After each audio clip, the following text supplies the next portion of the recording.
کہ جو شخص ماں باپ کی نافرمانی کرتا ہے اللہ تبارک و تعالیٰ دنیا ہی میں اسے عذاب گرفتار فرما دیتا ہے، اللہ اسے دنیا ہی میں عذاب گرفتار فرما دیتا ہے۔ اور جو شخص ماں باپ کی خدمت کرتا ہے اللہ تعالیٰ نبیوں کے ساتھ قیامت کے دن اسے جنت نصیب فرماتا ہے۔ بنی اسرائیل میں ایک شخص بڑا عابد شخص تھا جس کا نام جناب جریج تھا۔ کیا نام تھا ان کا؟ جریج یا جریج ان کو بولتے ہیں، اور جریج بھی ان کو کہا جاتا ہے۔ ایک دفعہ کیا ہوا، اللہ کے نبی صلی اللہ علیہ وسلم تمام صحابہ کو جمع کر کے اس بنی اسرائیل عابد کا تذکرہ سنا کر فرماتے ہیں کہ بنی اسرائیل میں ایک بہت ہی بڑا عابد، نیکوکار، پرہیزگار، باضابطہ اس کی اپنی خانقاہ تھی اور وہ خانقاہ اطراف اور اپناف میں بہت مشہور تھی، لوگ برکت لینے کے لیے اس خانقاہ کے پاس آتے تھے، اتنا بڑا وہ عابد شخص تھا۔ ایک مرتبہ جناب جریش نماز میں کھڑے تھے، اچانک ماں خانقاہ کے باہر آئی اور ماں نے بیٹے کو پکارا۔ اب یہ نماز کی حالت میں ہے، کس میں ہے؟ نماز کی حالت میں ہے۔ انہوں نے دل ہی دل میں سوچا اللہ ایک طرف میری ماں کی پکار اور ایک طرف تیری عبادت، آیا تیری عبادت کروں یا ماں کی پکار کا جواب دوں؟ تو انہوں نے فیصلہ کر لیا چلو عبادت کرتے ہیں، ماں کا جواب بعد میں دیتے، نماز میں مشغول ہو گئے۔ جب نماز سے فارغ ہو کر آپ نے دیکھا تو ماں جا چکی تھی۔ پھر دوسرے دن آئے اسی وقت اسی ٹائم پر جناب جریج جو وہ عبادت میں مشغول ہے، نماز کے لیے کھڑے ہیں، ماں نے پھر پکارا۔ پھر انہوں نے کہا اللہ ایک طرف ماں کی پکار اور دوسری طرف تیری عبادت، کیا کروں؟ پھر انہوں نے یہ فیصلہ کیا چلو عبادت کرتے ہیں، بعد میں ماں کا جواب دیتے ہیں۔ ماں ناراض ہو کر کے چلی گئی۔ جاتے جاتے ماں نے کہا میرے مولا میرے بیٹے کو اس وقت کہ تم موت نہ عطا فرمانا جب تک یہ ذلیل نہ ہو جائے یا کسی گندی عورت کے ساتھ یہ بدکاری میں گرفتار نہ ہو جائے۔ آپ ذرا سوچیں ماں باپ کی دعا کتنی جلدی قبول ہوتی ہے، بہت جلدی قبول ہوتی ہے۔ تین لوگ ایسے کہ جن کی دعا اللہ تعالیٰ فوراً قبول فرماتا ہے، ایک یتیم کی دعا اور ایک مظلوم کی دعا ظالم کے حق میں، اور ایک اولاد کی ماں باپ کی دعا اولاد کے حق میں۔ بلکہ بعض روایتوں میں نبی نے فرمایا میری والدین کی دعا اولاد کے حق میں ویسے ہی ہے جیسے نبی کی دعا امت کے حق میں۔ نبی امت کے حق میں دعا کرتے تو اللہ فوراً قبول فرماتا ہے، ایسے ہی ماں باپ اولاد کے لیے دعا کرتے تو اللہ کی دعا کو فوراً قبول فرماتا ہے۔ یہ اور بات ہے کہ سزا کبھی جلدی مل جاتی ہے اور کبھی تاخیر سے مل جاتی ہے، ٹھیک ہے۔ لیکن لوگ جو ہے ماں باپ کی دعائیں لینے کی بجائے وہاں یہاں در در کی ٹھوکریں کھاتے ہیں، اور اوروں کی دعا کی کوئی گارنٹی نہیں ہے۔ میں یہ نہیں کہتا کہ پیر صاحب کے پاس نہیں جانا چاہیے، مولوی صاحب کے پاس نہیں جانا چاہیے، امام کے پاس نہیں جانا چاہیے، بالکل جانا چاہیے، لیکن ان سے زیادہ دعا میں کسی کی طاقت ہے تو وہ آپ کے والدین کی دعا میں ہے۔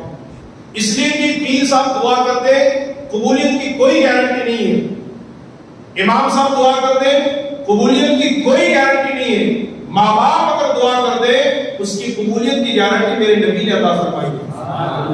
آپ ماں باپ کے پاس جا کر گئے میرے حق میں آپ برکت کی دعا فرما دیں، تو جناب جریش کی جو والدہ تھی وہ چلی گئی اور دعا کر کے اللہ میرے بیٹے کو اس وقت کہ موت نہ دینا جب تک یہ ذلیل اور بدنام نہ ہو جائے، رسوا نہ ہو جائے یا فاحشہ عورت کے ساتھ بدکاری میں گرفتار نہ ہو جائے۔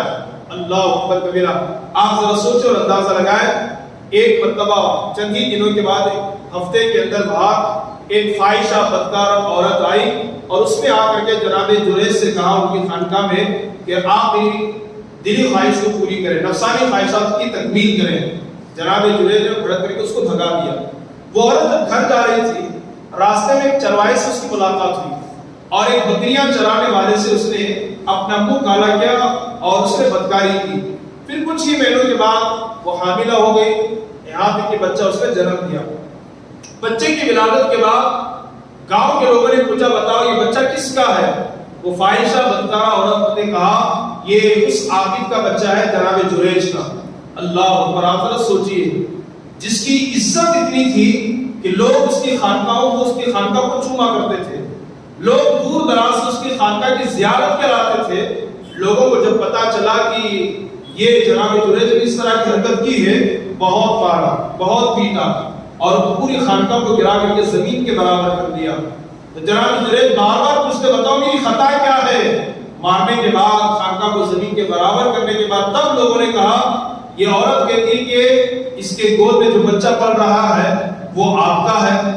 اللہ اکبر کبیرہ۔ جناب جریج نے کہا کہ مجھے 10 منٹ کا موقع دیا جائے، وقفہ دیا جائے۔ آپ نے تازہ وضو فرمایا، اس عابد نے 2 رکعت نماز پڑھی اور اس بچے کی طرف اشارہ کر کے کہا اے بچے، اللہ کی عطا سے تو بتا کہ تیرا باپ کون ہے۔ وہ بچہ ماں کی گود میں بول پڑا کہ میرا باپ جناب جریج نہیں بلکہ ایک بکریاں چرانے والا ہے۔ آپ ذرا سوچ اور اندازہ لگائیں، حضرت جناب جریج کی ایک کرامت دیکھ کر لوگ زارو قطار رونے لگے اور معافی مانگنے لگے کہ حضور اب آپ کی خانقاہ ہم سونا چاندی کی بنا دیں گے۔ آپ نے فرمایا نہ مجھے سونے کی خانقاہ کی ضرورت ہے نہ چاندی کی، بلکہ مٹی سے خانقاہ بنا کر کے ویسے ہی مجھے دے دے۔ یہاں سے یہ بات سمجھ میں آئی، اگر کوئی شخص ماں باپ کی نافرمانی کرے اور ماں باپ اس کے لیے بد دعا کر دے تو ان کی دعا فوراً اللہ کی بارگاہ میں قبول ہو جاتی ہے۔ اس لیے میری گزارش یہ ہے ماں باپ کی قدر کریں، ماں باپ کی عزت کریں، ان کا ادب اور احترام کریں اور ان کے دوستوں کے ساتھ اچھا برتاؤ کریں اور ہر جمعہ کو بلا ناغہ ان کی قبر پر حاضری دینے کی کوشش کریں۔ میرے ذہن میں اس وقت واقعات تو بہت گشت کر رہے ہیں، حدیثیں بھی بہت گشت کر رہی ہیں، بس اتنا یاد رکھیں اللہ تبارک و تعالیٰ نے اپنے ذکر کے بعد اگر کسی کا ذکر کیا ہے وہ ہمارے والدین کا ذکر کیا ہے۔ آپ خود اندازہ فرمائیں اللہ کے رسول صلی اللہ تعالی علیہ وسلم خود اپنی رضائی ماں کا کتنا ادب اور احترام کیا کرتے تھے۔ اللہ اکبر، جب کبھی حضرت حلیمہ سعدیہ حضور کی بارگاہ میں آتی یا حضور کی مجلس اور محفل میں آتی، اللہ کے رسول اٹھ کر کے کھڑے ہو جاتے اور اپنی چادر ان کے لیے بچھاتے اور بعض وقت ہاتھ باندھ کر کے بیٹھ جاتے اور پوری توجہ کے ساتھ حضرت حلیمہ سعدیہ کی گفتگو کو آقا اپنے کانوں سے سنا کرتے۔ صحابہ عرض کرتے یا رسول اللہ یہ کون خاتون ہے جس کی تعظیم آپ امام الانبیاء ہو کر اتنا کرتے ہیں؟ میرے آقا فرماتے ہیں یہ میری رضائی ماں ہے جنہوں نے مجھے بچپن میں دودھ پلایا ہے۔ آپ اندازہ فرمائیے مسلمانوں، جب دودھ پلانے والی ماں کا ادب حضور کے پاس اتنا ہے تو پھر جنم دینے والی ماں آمینہ کا ادب کتنا ہوگا، کتنا ادب ہوگا۔ لیکن آج ادب ہمارے دامن سے، ہمارے دلوں سے نکلتا جا رہا ہے۔ دوستوں کو عزت تو مل جاتی ہے، تاجروں کو تو عزت مل جاتی ہے، سیٹوں اور مالکوں اور امیروں کو تو ہم عزت دیتے ہیں، ماں باپ کو وہ عزت نہیں دے پاتے، ماں باپ کی ہم وہ قدر نہیں کر پاتے۔ اور آپ جانتے ہیں ماں باپ کی نافرمانی کی سب سے بڑی سزا کیا ہے، سب سے بڑا عذاب کیا ہے؟ فرمایا حدیثوں میں ماں باپ کی جو نافرمانی کرتا ہے اس کی سب سے بڑی سزا دنیا میں یہ ہے کہ اسے ایمان پر موت نصیب نہیں ہوتی۔ بہت ممکن ہے کہ اس کا خاتمہ ایمان پر نہ ہو بلکہ کفر پر ہو، اور بہت ممکن ہے کہ موت کے وقت اسے کلمہ پڑھنا نصیب نہ ہو، موت کے وقت کلمہ پڑھنا نصیب نہ ہو۔ بیچارے کچھ لوگ ایسے ہیں نہ معلوم ان کے دماغ میں، ان کے سر میں دماغ ہے یا دماغ میں بھوسا بھرا ہوا ہے، نہیں معلوم۔ جب تک ماں باپ زندہ ہے تو طرح کی بات کریں گے، جب تک ماں باپ زندہ ہے گالی گلوچ کریں گے، جب تک ماں باپ زندہ ہے حکم اور چلا کر بات کریں گے، جب تک ماں باپ زندہ ہے جھوپڑی میں رکھیں گے، جب تک ماں باپ زندہ ہے بہت پریشان کریں گے، 1 سال 2 سال کے لیے بات چھوڑ دیں گے، اور جب مر جائیں گے تو زار و قطار روئیں گے، پھر 40,000 20,000 30,000 کا لا کر کے پکڑا کاٹیں گے اور 40 کریں گے، یوں سمجھیں گے کہ میرے ماں کا حق ادا کر دیا ہے۔ کتنے افسوس کی بات ہے، نہ معلوم یہ لوگ نہ عقل سے کام لیتے ہیں اور نہ بصیرت اور بصارت سے کام لیتے ہیں۔ انتقال کے بعد لا کر کے گائے اور بکرا کاٹنے کا وہ فائدہ نہیں ہوگا جو فائدہ ان کی حیات، ان کی خدمت کرنے سے ملے گا، ان کی خدمت کرنے سے ملتا ہے۔ اکثر لوگوں کو یہی دیکھا گیا جب تک زندہ ہے 2 سال کے لیے بات بند ہے، 2 سال 3 سال تک نہ ماں بیٹے سے نہ بیٹا ماں سے، اور جب مر جائے تو زار و قطار۔ یہاں تک میں نے نوجوانوں کو روتے ہوئے سنا ماں اٹھ جائے 1 مرتبہ بات کر لے، 1 مرتبہ بات کر لے، اور جب معلوم پڑا تو لوگوں نے مجھ سے کہا دیکھو حضرت کیسا روتا ہے، کہہ رہا ہے کہ ماں 1 بار تو بات کر لے، اور جب تک زندہ رہی تو 4 سال تک بات نہیں کیا۔ کیا فائدہ ایسے اولاد کا؟ اور اگر آپ نے ماں باپ کی ناقدری کی، سن لیجئے گا یہ میرے نبی کا فرمان ہے، تمہاری اولاد بڑھ کر تمہارے ساتھ اس سے برا سلوک کریں گے۔ اس لیے گزارش ہے ماں باپ کی قدر کریں، ماں باپ کی عزت کریں. اور ہم یہ سوچتے ہیں کہ ایک بکرا لا کر کے ہم نے کاٹ دیا تو ماں کا حق ادا کر دیا.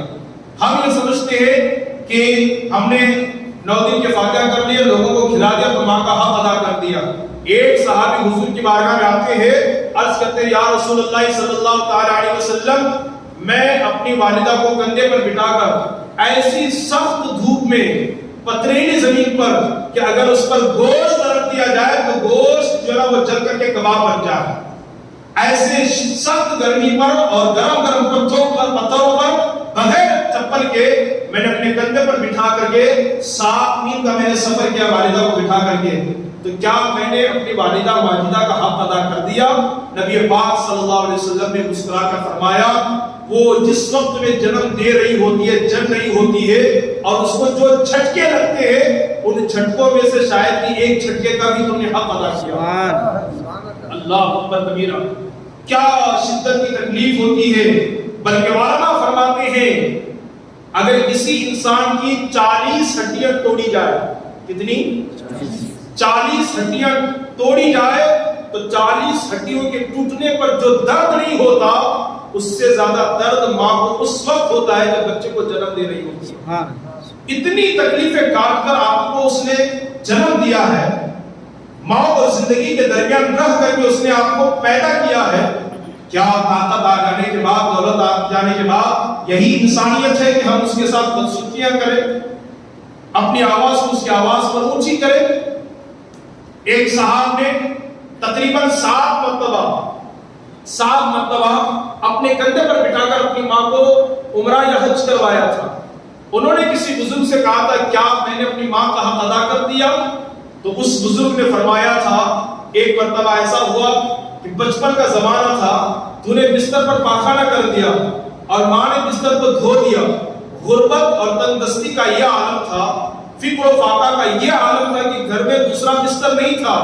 ماں نے اسے دھو کر اس پر خود لیٹ گئی اور پوری رات میں اپنی چھاتی پر لیٹ کر سو گئی. شاید اس ایک رات کا حق بھی تم نے ادا نہیں کیا ہے. یہ ماں ہوتی ہے، یہ ماں ہوتی ہے. آپ اندازہ فرمائیے، ماں کی ممتا، ماں کی محبت کا کوئی اندازہ نہیں کر سکتا. جب جانور میں ماں کی ممتا کا کوئی اندازہ نہیں لگا سکتا تو پھر انسان جو اشرف المخلوقات ہے اس کی ممتا کا ہم اندازہ کیسے کر سکتے ہیں؟ یہ بڑی دولت ہے. بہت سارے ماں باپ آج بھی ہمارے معاشرے میں ایسے ہیں، بچوں سے بات کرنے کے لیے ڈر محسوس کرتے ہیں اور کہتے ہیں نہیں ابھی بولوں گی تو بچہ بھڑک اٹھے گا، ابھی کچھ کہوں گی تو بیٹا غصہ کرے گا. اللہ اکبر کبیرہ. ماں باپ یہ بہت بڑی نعمت ہے، بہت بڑی دولت ہے، ان کی قدر کریں. آپ کو ہزاروں بیویاں مل جائے گی لیکن ماں باپ نہ مل سکیں گے. آپ کو دنیا کی دولت مل جائے گی لیکن ماں باپ نہ مل سکیں گے. آپ کو دوست مل جائیں گے لیکن ماں باپ نہ مل سکیں گے. میرے خاص طور پر وہ نوجوان ساتھی اور میرے وہ بچے جو رات کے 12-1 بجے تک چوراہوں پر، کٹوں پر، ہار پر بیٹھ کر وقت کو ضائع کرتے ہیں، میرے بھائیوں آپ گھر جائیے، ماں باپ کے قدموں میں بیٹھیے. ماں باپ جب دنیا سے رخصت ہو جائے پھر تمہیں دوست مل جائیں گے. حال آپ کا کہیں بھاگ کر نہ جائے گا، وہ وہی رہے گا. لیکن ماں باپ چلے گئے آپ روئیں گے، کاش میں جلدی آتا، ماں باپ کے قدموں میں بیٹھتا، ماں کے قدموں کو چومتا، ان سے نصیحتیں سنتا، ان سے دعائیں لیتا. کاش ایسا کیا ہوتا. گزرا ہوا وقت کبھی ہاتھ نہیں آتا. اس لیے گزارش یہ ہے رات بھر جاگنے کی بجائے زیادہ تر وقت اپنے ماں باپ کے ساتھ گزارنے کی کوشش کریں اور انشاءاللہ ان کے ساتھ زیادہ وقت بتانے کی بنیاد پر اللہ تبارک و تعالیٰ ہمیں ضرور اپنے فضل و کرم سے جنت عطا فرمائے گا. اللہ کی بارگاہ میں دعا گو کہ اللہ پاک ہمیں اور آپ کو کہنے سننے سے زیادہ عمل کی توفیق عطا فرمائے. اللہ رب العالمین ہم سب کے عمر میں، علم و عمل میں بے پناہ خیر و برکت عطا فرمائے. خاص طور پر دعاؤں کی درخواست آئی ہے. ایک خاتون ہے جن کا انتقال ہوا ہے، جن کا نام مرحومہ مغفورہ حضرت بھی ہے. ان کے لیے دعا کی درخواست آئی ہے تو آپ حضرات سے گزارش ہے مرحومہ مغفورہ حضرت بھی بسملی کے لیے دعائیں مغفرت فرمائے. اللہ پاک ان کو کروڑ کروڑ جنت کے جلوے نصیب فرمائے، اللہ پاک ان کے درجات میں خوب بلندی عطا فرمائے، اللہ تعالی ہم سب کا خاتمہ بھی ایمان کا فرمائے، اور ہمارے شہر ہبلی کے بلکہ پورے ہندوستان بھر کے بلکہ پوری دنیا کے جتنے بھی بے قصور مسلمان جیلوں میں بند ہیں، اللہ پاک آسانیاں فرمائے اور جلد از جلد انہیں اپنے گھروں کو لوٹنے کی اللہ توفیق عطا فرمائے، اللہ پاک ہم سب کو ماں باپ کی خدمت کرنے، ان کی قدر کرنے، ان کا ادب و احترام کرنے کی توفیق عطا فرمائے، وما علینا الا البلاغ۔ السلام علیکم ورحمۃ اللہ وبرکاتہ۔